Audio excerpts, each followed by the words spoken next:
감사합니다.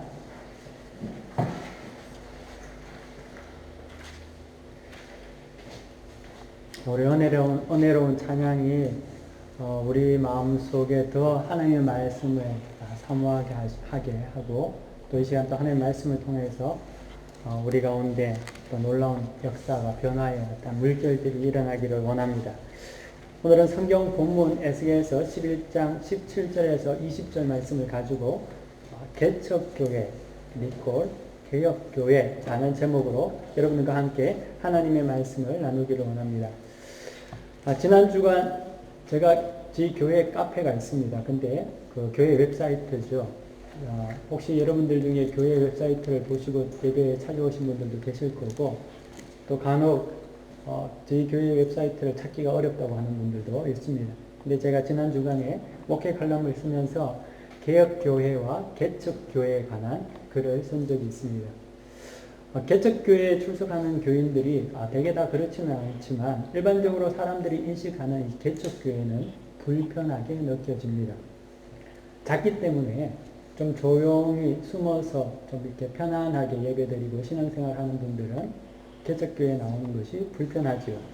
또 작기 때문에 봉사해야 할 일도 많이 있습니다. 또 상대적으로 큰 대형교회나 중형교회에 비해서 이 개척교회는 여러 가지 열악한 조건들이 있습니다.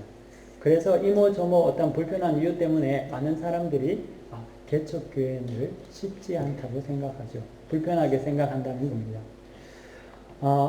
어느 학교에서, 한국의 어느 초등학교죠. 초등학교에서 방학이 시작되었습니다. 그리고 난 다음에 아이들이 이제 방학기 시작하면서 이제 집으로 이제 다 이제 성적표도 받고 이제 갔겠죠. 근데 되게 이제 여름 방학이 시작하면은 교회 교사들이 분주하지 않습니까? 여름 성경학교 때문에 선생님마다 교회에서 다들 나와서 학교 정문에서 이제 전도지를 나눠주고, 이번에 하는 여름 성경학교에 오라고 아이들에게 이제 전도를 하게 되었습니다. 각 교회에서 이제 나와서 이제 선생님들이 저쪽 교회도 계시고 이쪽 교회 선생님들도 오셔서 사탕도 주고 뭐 이렇게 했겠죠. 근데 어느 한 아이가 선생님의 전도를 받고 교회에 나오기로 결심했습니다. 그래서 그 선생님을 따라서 이제 교회를 가게 되었는데, 그 교회가, 선생님이 전도한 교회가 개척교회였습니다. 그래서 아이가 이제 들어가려고 하는데 그 뒤에서 엄마가 큰 소리로 부르면서 이렇게 말합니다. 얘, 이리 와. 야, 너 하고 많은 교회 중에 하필은 개척교회를 가. 이리 와. 하면서 엄마가 손을 잡고 그냥 그 아이를 데리고 돌아갔다는 그러한 이야기를 제가 본 적이 있습니다.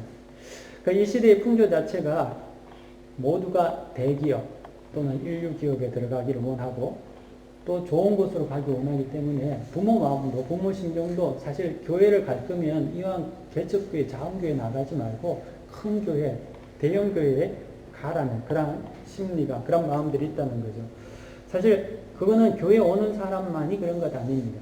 여러분들은 어떻습니까? 여러분들이 교회 나올 때 이왕이면 갈 거면 좋은 교회, 큰 교회, 이름난 교회, 유명한 설교자가 있는, 목회자가 있는 교회를 가기를 원하시겠죠. 근데 성도들도 그렇지만 사실 목회자들도 사실 또 다르지 않습니다. 목회자들도 사실 신학교를 졸업하고 난 다음에 임지를 찾게 되면은 첫 번째 가고 싶은 교회는 서울에 있는 큰 교회입니다. 그래서 서울이 안 되면 수도권에 있으면 좋겠고, 또 수도권이 안 되면 광역시라도 가기를 선호하고 있죠. 교회에 오는 이도, 또 교회에 섬기는 이도 개척교회보다는 중형교회, 또 중형교회보다는 대형교회를 원하고 있다는 겁니다. 지방보다는 수도권, 수도권보다 서울을 더 좋아합니다. 그래서 인간적인 입장에서 보면은 성도들도 그렇고 또 목회자들도 개척교회를 좋아하는 사람은 별로 없는 것 같습니다. 여러분들은 개척교회 다니세요? 이 땅에서 우리의 인생 가운데 높아지기를 원하고 좀 더 편안하고 안락하고 자기를 인정해주는 곳에 가고 싶어 하는 것은 예수 믿고 난 이후에 구원받은 사람들도 동일하다고 생각합니다. 그래서 우리는 낮은 것보다 될 수 있으면 높은 곳이 좋고 작은 교회보다 큰 교회를 좋아합니다. 저도 여러분, 우리 교회는 그렇게 사람이 많지 않습니다. 오늘따라 왜 이렇게 많이 왔는지 하나님의 은혜라고 생각하고, 제가 가만히 생각해 보니까 우리 동민 형제가 제가 오늘 이렇게 특별 찬양하기 전에 제가 이런 이야기 했거든요. 잘하면 혼자 특별 찬송할 수 있어. 라고 이야기했는데 하나님의 은혜가 있었나 봅니다. 여러분들을 통해서 또 하나님께서 영광 받기를 원하셨나 봅니다. 그래서 저도 이 작은 교회, 사람들이 많지 않은 이 어떻게 보면은 작은 교회를 좋아서 목회하지는 않습니다. 될 수 있으면 저 또한 큰 교회에서 목회하고 싶죠. 이곳에 막 사람이 꽉꽉 넘치고 뒤에 앉을 자리가 없어서 저기 문 열어놓고 예배 드리면 좋겠다고 생각합니다. 그런 교회에서 목회하고 싶은 마음이 있습니다. 하지만 이런 질문은 좀 접어두고 근본적인 물음을 우리가 한번 가져볼 필요가 있다는 거죠. 여러분, 왜 교회는 개척되어야 합니까? 왜 개척을 해야 할까요? 개척의 종착점은 대형교회가 아닙니다. 그리고 자립교회가 아니라는 거죠. 개척의 목적은 목회자의 성공적인 사역의 어떤 돌파구 또한 아닙니다. 교회의 개척은, 왜 우리가 교회를 개척하냐면 교회의 개척은 하나님의 나라의 확장입니다.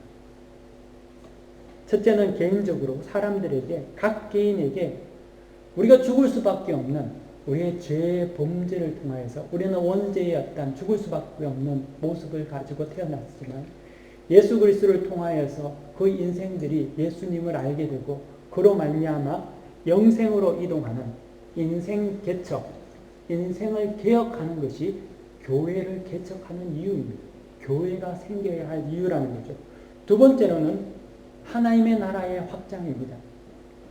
이 땅에 하나님의 통치권이 온전히 이루어질 수 있는, 그리고 하나님의 임재가 이루어지는 공간과 사람들에게 이루어지는 역사가 이루어지는 것들이 오기 위해서 우리는 교회를 개척하고 교회를 세우기에 힘씁니다.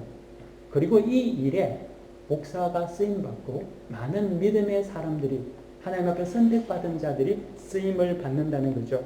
그래서 하나님의 통치권이 임재하는 사람, 그리고 하나님의 통치권이 임하는 공간과 장소와 공동체가 교회입니다.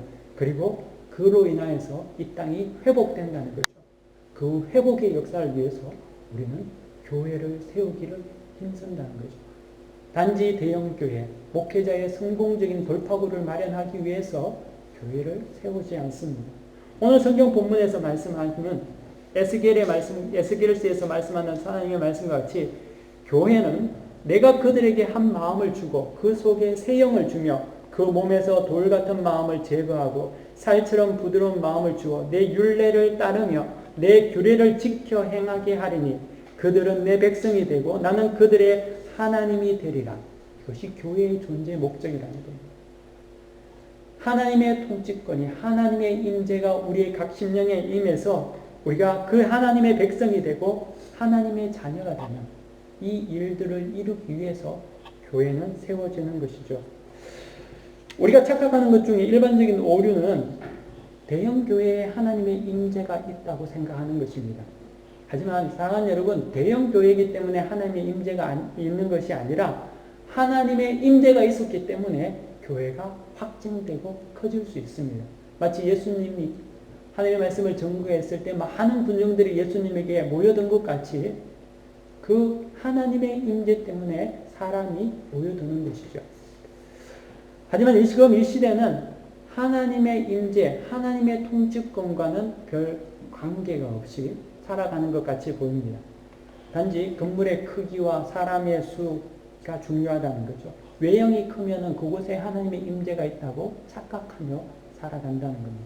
그러다 보니까 대형교회 안에서, 물론 제가 대형교회를 비난하지 않습니다. 왜냐하면 그 교회 또한 정말 많은 하나님의 사역을 감당하고 있고 또 그 대형교회, 큰 교회들이 되기까지는 수많은 하나님의 헌신이 있었다고 믿습니다. 하지만 제가 여러분들에게 지금 함께 나누고 말씀드리기를 원하는 것은 혹시나 우리가, 아니면 정말 많은 자들이 대형교회의 크기와 숫자를 통해서 그것이 하나님의 임재가 있다고 생각하고 마냥 그것을 따라가다가는 반드시 실패한다는 거죠. 우리가 알다시피 정말 많은 큰 교회 안에서 정말 많은 문제가 있습니다. 그 안에 상처가 있습니다. 그 안에 있는 많은 교인들이 정말 세속적입니다. 실존적인 삶을 살아가고 있습니다. 하나님의 말씀이 그들을 통치하지 않습니다. 비성경적으로 살아갑니다. 하지만 그것에 대해 별로 관심이 없다는 거죠. 크다는 이유만으로 그 교회가 마치 신앙의 기준인 것 같이 우리는 인식하게 되었다는 거죠. 교회의 본질을 잃어버렸음에도 불구하고 사람들은 그 교회가 마치 기준인 것 같이 생각한다는 것은 잘못되었다는 겁니다. 제자들이 주님을 보고 그 당시 헤롯이 지은 그 크고 화렵고 아름답고 웅장한 그 성전을 보고 예수님에게 자랑하듯 말했을 때 주님께서는 그 제자들에게 이렇게 말씀하셨습니다. 이 성전 돌 위에 돌 하나가 남지 않을 거라고 주님께서 그렇게 말씀하셨습니다. 본질은 여러분의 외형이 아니라는 거죠. 본질은 하나님이 그곳에 계시느냐 아니느냐의 문제에 있습니다. 여러분은 어떻습니까? 여러분은 하나님이 여러분 안에 계십니까? 여러분이 하나님이 왔다 갔다 하시진 않습니까? 필요할 때 하나님 오셨다가 조금 불편하면 좀 나가주셔야 되고, 혹시 그렇지 않습니까? 주님께서 성전에 들어가셨을 때에 하나님의 성전이라고 하는 곳이 완전히 장사치가 난무하고 비즈니스로 인해서 물건이 거래되는 곳으로 바뀌어버렸습니다. 주님께서는 그 성전을 들고 엎으셨죠. 하나님이 있다는 말은, 하나님께서 우리 가운데 임재한다는 말은 하나님의 말씀이 그 교회 안에 있는 모든 심령 그 사람들 가운데, 그리고 교회의 모든 운영 방식 가운데 성경의 말씀이 진리이고 그 말씀을 따라 통치받는다는 것입니다. 그 말씀에 순종한다는 것입니다. 그것이 교회라는 거죠. 그것이 그리스도인입니다. 그리고 그 교회가 하나님이 우리 가운데 역사하시는 진실된 교회라는 거죠. 그렇기 때문에 교회라는 것은 온전한 하나님의 말씀을 통한 개혁들이 날마다 우리 가운데 있어야 된다는 거죠. 그러면 여러분, 대형 교회는 그렇다 치고, 그럼 개척 교회는 어떨까요? 개척 교회는 하나님의 인재가 있을까요? 여러분은 어떻게 생각하십니까? 혹자는 이렇게 말할 수 있을 거라고 생각합니다. 개척 교회는 하나님의 임재가 없으니까 부흥하지 않잖아요. 맨날 몇 사람 모이지 않고. 그러면은 하나님의 임재가 있으면은 교회는 반드시 부흥하게 될까요? 여러분은 어떻게 생각하십니까? 하나님의 임재가 있으면 교회는 늘 부흥합니까? 저는 그렇게 생각하지 않습니다. 왜냐하면 만약에 그렇게 본다면은 목 베어 죽은 세례 요한이나 돌에 맞아 죽은 스데반은 하나님의 임재가 없었던 사람들이 아니거든요. 하나님의 임재는 늘 부흥을 동반하는 것은 아닙니다. 하나님과 동행하는 엘리사는 늘 아합에게 쫓겨다녔습니다. 자기의 죽음을 항상 직면하고 살았다는 거죠. 우리가 성경에 보면 믿음의 조상 아브라함 또한 자기 일평생에 하나님의 약속을 받았지만 그는 막벨라 굴 밖에 받은 땅덩어리가 없습니다. 하지만 그들에게 하나님의 임재가 없었다는 것은 아닙니다. 부흥이라는 것은 눈에 보이는 것만이 아니라는 거죠. 어떨 때는 부흥은 은밀하고 어떨 때는 부흥은 내면적이고 개인적으로 나타난다는 거죠. 역사를 통해서 보더라도 이 땅에서 위대한 부흥의 역사가 있을 때는 정말 놀라운 하나님의 역사와 또 많은 사람들이 회개하는 역사도 있었지만 또 동시에 산골짜기에서 하나님만 바라보고 그 땅에서 울며 기도하며 하나님만 온전히 섬겼던 무명의 사람들도 너무나 많았다는 거죠.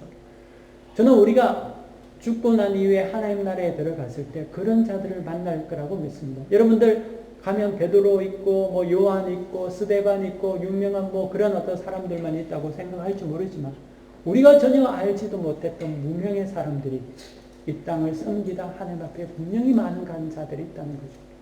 하나님의 우리의 눈도장을 받아야 된다는 겁니다. 개척한다는 말은 사람과 그 땅에 하나님의 영역을 확장시키는 것입니다. 하나님의 윤리와 규례가 우리 속에 온전히 임해서 그것을 통해서 살아간다는 거죠. 그런 면에 있어서 개혁교회는 성도들과 성도들이 굉장히 부딪힘이 직접적이기 때문에 그런 일들을 이룰 수 있는 가능성이 많이 있습니다. 하지만 동시에 또 개척교회는 유혹이 많이 있습니다. 어떤 유혹이 있냐면 개척교회는 성장하고 싶은 유혹이 많다는 거죠. 큰 교회 되기 원하는, 대형 교회가 되기 원하는 유혹이 많다는 겁니다. 물론 근데 이러한 유혹이 사실 잘못됐다고는 생각하지 않습니다. 교회 성장이 틀렸다고도 생각하지 않습니다. 하지만 우리가 꼭 기억해야 되는 것은 왜 성장해야 되는지, 그 성장 안에는 반드시 하나님의 임재가 있을 때만이, 그리고 하나님의 법이 온전한 통치로 이루어지는 역사 안에서는 이루어져야 된다는 거죠. 오늘 제가 축구 경기를 오전에 보고 왔는데, 축구를 하는데 축구는 오직 규칙 안에서만 해야 되는 거 아닙니까? 축구를 하다가 안 된다고 공을 냅다 손으로 들고 뛰고 골대로 넣어서 골을 넣으면은 골을 치주지 않는 이유는 규칙대로 하지 않은 거 아닙니까? 마찬가지라는 거죠. 우리가 하나님을 믿고 부흥이란 역사도 하나님의 뜻 안에서, 하나님의 법칙 안에서 이루어져야 한다는 것입니다. 영적 세계도 동일하다는 거죠. 오직 하나님의 방법으로 그 공력들이 불타 없어지지 않을 때만 온전한 부흥이 있다는 거죠. 그렇기 때문에 성장이라는 것은 하나님의 임재와 그분 중심의 통치권 안에서 온전히 실현된다는 것입니다. 여기는 타협이 없다는 거죠. 계획규칙이 자꾸만 외적인 어떤 성장을 사모하다 보니까 많은 유혹들이 있습니다. 왜냐하면 하나님의 말씀의 통치권보다 사람의 처지와 상황에 더 무게 중심을 주게 된다는 거죠. 그로 인하여서 미혹을 받게 된다는 거죠. 여러분, 저희 교회는 작지만 저희 교회가 성장하기 위해서는 하나님의 온전한 통치와 하나님의 임재 가운데 바른 신앙을 할 때만이 가능하다고 저는 믿습니다.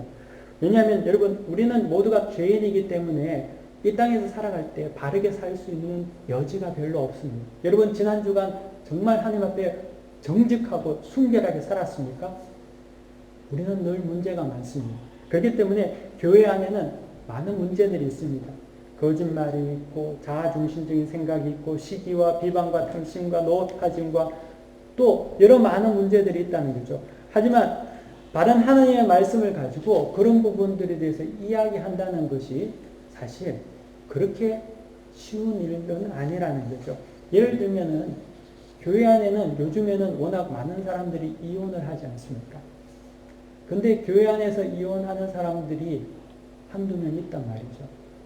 근데 교회 안에서 목회자가 강대상에서 하나님의 말씀을 통한 이혼에 대해서 정직하게 전할 때 사람들은 상처받을 수 있죠.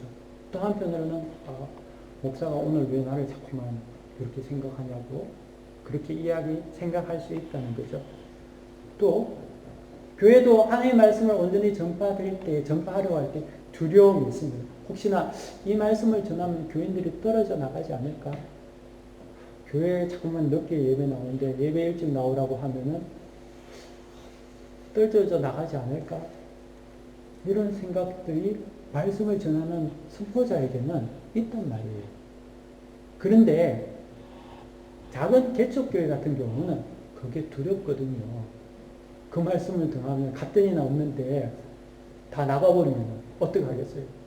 옆에 교회 가면은 우리 교회는 자그레브에 교회가 하나밖에 없어서 가기도 힘들지만 다른 교회 같은 경우는 옆에 교회는 뭐 괜찮아요. 우리는 사랑이 많아요. 이렇게 되는데 그 말씀 전하기 힘들죠. 그러다 보니까 교인들이 하나님 중심이 되는 것이 아니라 자기 중심으로 조장하는 그런 요소들이 생겨난다는 거죠. 또 교회를 나오는 데 있어서 교인은 하나님의 권위에 두려워하고 하나님의 말씀을 살기 위해서 교회에 나와야 하는데 잘못되면 목사 얼굴 보고 교회에 나온다는 말이죠. 목사와의 관계 때문에 교회에서 순종한다는 거죠. 근데 그것은 바른 신앙의 모습은 아니라는 겁니다. 만약에 그렇게 된다면 나중에 교회가 성장한다 하더라도 그렇게 돼서 나온 성도들이 어떻게 바른 하나님과의 관계를 가질 수 있겠습니까? 그것을 우리가 지향해야 되는 부분이라는 거죠. 어느 개척교회 목사님께서 10년 동안 열심히 목회를 했습니다. 그리고 10년 후에 마침내 목사님께서 건축을 했습니다. 할렐루야. 그리고 헌당식을 한 거 아닙니까? 그리고 교회를 건축하고 헌당하고 난 이후에 성도들 사이에서 이런 소문이 이런 입방아가 시작되었습니다. 어떤 내용이냐면 우리 목사님이 개척할 때는 굉장히 겸손하고 그리고 우리를 잘 섬기시고 헌신적이셨는데 헌등하고 난 다음에 목사님께서 목이 빳빳해지셔가지고 좀 이렇게 우리가 보기에 좀 이상하다 하는 그런 이야기를 하면서 불평을 하기 시작한 겁니다. 근데 그 내막을 자세히 보면은 개척 시절 목사님은 어떻게 하든지 교회를, 대형 교회를 꿈꾸며 또 자립교회를 꿈꾸며 교회의 모든 교인들에게 비위를 맞춰주고 또 교회의 어떤 목적을 위해서 그렇게 고생을 하다 보니까 나중에 이제 자기가 원하는 어떤 목적을 달성하고 난 이후에 이제는 좀 그렇게 살고 싶은 마음이 없는 거예요. 제일 처음에는 교회 건축이라는 어떤 목적을 가지고 교회를 했지만 이제는 그것을 지나고 나니까 그러고 싶은 심리가 생기지 않은 거죠. 그러다 보니까 좀 빳빳해진 거고 또 성도들은 개척 시 하나님의 말씀을 따라서 온전히 하나님을 섬기고 예배 드린 것이 아니라 자기의 어떤 소견에 따라서 막 주장하다 보니까 그 당시 목사님은 또 그걸 어쩔 수 없이 들어야 되니까 교인이 빠져나갈까봐 그러다 보니까 교인들은 그 목사님께서 다 들어준 이야기가 이제는 목사님이 건축하고 난 이후에 들어주지 않는다는 거죠. 그러니까 목사님이 달라져 보인다는 거죠. 사실 그것은 우리가 교회를 개척해야 할 의미가 아니라는 거예요. 교회는 작으나 크나 오직 하나님의 말씀을 통해서 통치권이 이루어지는 물론 일들만이 이루어져야 된다는 거죠.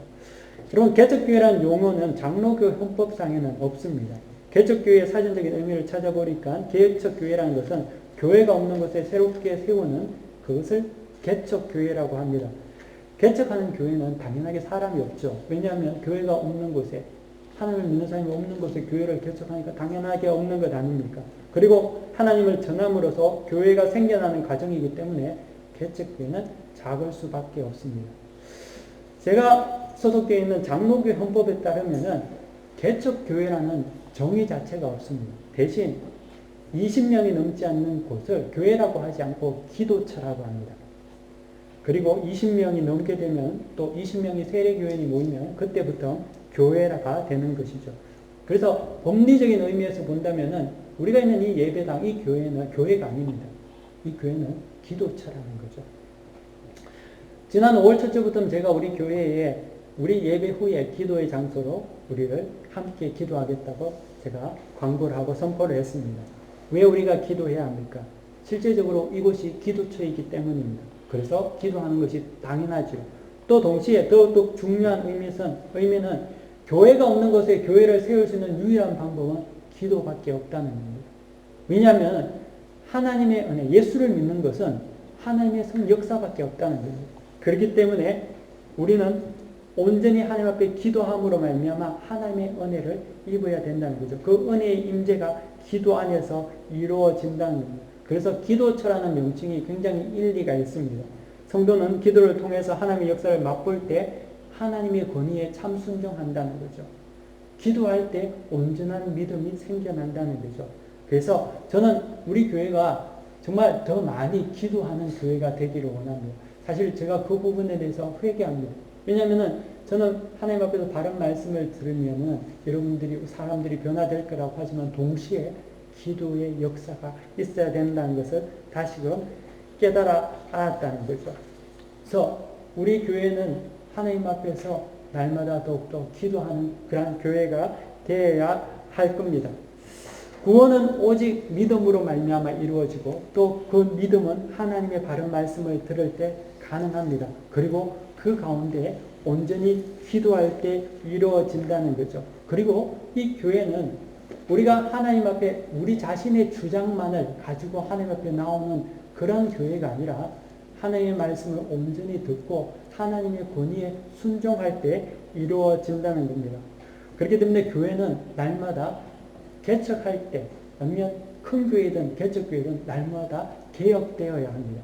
개혁되지 않는 교회는 반드시 실패하고 만다는 거죠. 교회는 하나님의 말씀이 온전히 선포되고 또 그의 백성들이 하나님께 온전히 순종함으로 말미암아 그것을 통해서 온전히 교회가 세워진다는 겁니다. 그래서 저는 오늘 이 말씀 속에서 개척교회가 개혁교회라는 것은 우리가 하나님의 말씀을 통해서 기도를 통해서 날마다 갱신되지 않으면은 사실 개척이 아니라는 거죠. 저는 이 말씀이 우리에게 굉장히 의미 있다고 생각합니다. 개혁되기 위해서는 어떻게 해야 됩니까? 개혁교회 또한 불편하다는 거죠.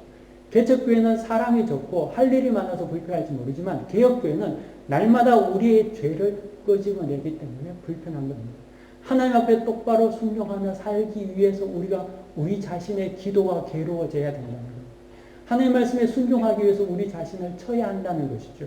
그렇기 때문에 개혁교회 또한 불편합니다. 저는 이 교회가 작은 교회고 교회를 세우는 곳 강화정에 있지만 하나의 어떤 개척교회로서 끝나는 교회가 아니라 개혁되는 교회가 되어야 될 줄 믿습니다. 그리고 이 교회뿐만 아니라 이곳에 있는 여러분 모두가 인생의 개혁들이 있어야 된다는 거죠. 그 개혁을 이루지 않으면 우리는 그냥 우리 소욕에 원하는 대로 살아가다가 하나님을 진정 알지 못하고 만나지 못할 가능성이 너무나 많습니다. 교회는 하나님께서 택하신 자들이 하나님의 말씀을 통해서 날마다 자기 자신이 개혁될 때 교회는 살아남습니다. 이 교회에 지금은 적지만 100명이 모일 때에 개혁되지 않으면 이 교회는 반드시 하나님과 관계없는 인간 위주의 교회가 되고 말 것이라고 분명히 저는 생각합니다. 그런 교회를 개척할 이유가 있겠습니까? 그런 교회 너무나 세상에 많습니다. 그런 교회에 대해서 하나님의 복음이 막혔습니다. 그렇기 때문에 이 교회는 날마다 하나님 앞에서 개척되어야 됩니다. 교회 심지어 사람이 기분 나빠서 마음이 상해서 못 나오는 일이 있다 하더라도 하나님의 선택하신가 하나님이 인도하실 그 때를 기다리면서 우리는 개혁되어야 합니다. 갱신되어야 한다는 것. 그때 비로소 하나님께서 우리 인생을 인도하시고 이 교회를 살릴 줄 믿습니다.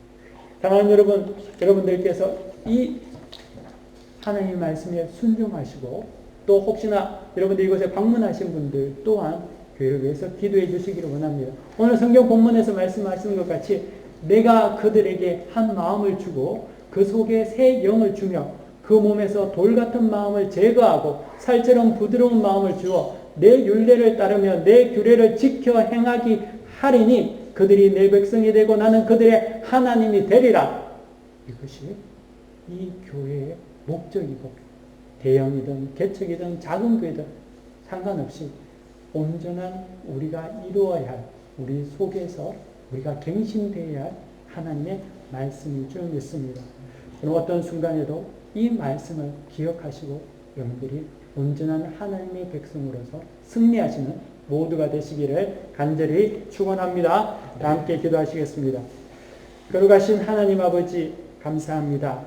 이 시간 우리의 이 말씀 하나님께서 우리에게 주신 개혁되어야 하는 우리의 신앙을 우리가 온전히 가지게 하게 하여 주시옵시고 우리 속에 있는 두려움들 또 우리 속에 있는 하나님보다 세상을 더 사모하고 하나님보다 사람을 더 두려워하고 하나님보다 하나님의 통치보다 세상의 통치에 대해서 더 민감한 우리들을 다시금 다 버리게 하여 주셔서 오직 날마다 갱신되고 날마다 개혁되어서 하나님께만 영광 돌리는 믿음의 군사들이 다 되게 주여 축복하여 주옵소서. 이 자리에 예배드리는 한 생명 한 생명들 가운데 하나님께서 은혜를 베풀어 주시고 이 교회 가운데 기름 부어 주시옵소서. 모든 것을 주님께 의탁하며 예수 그리스도의 이름으로 간절히 기도드렸나이다. 아멘.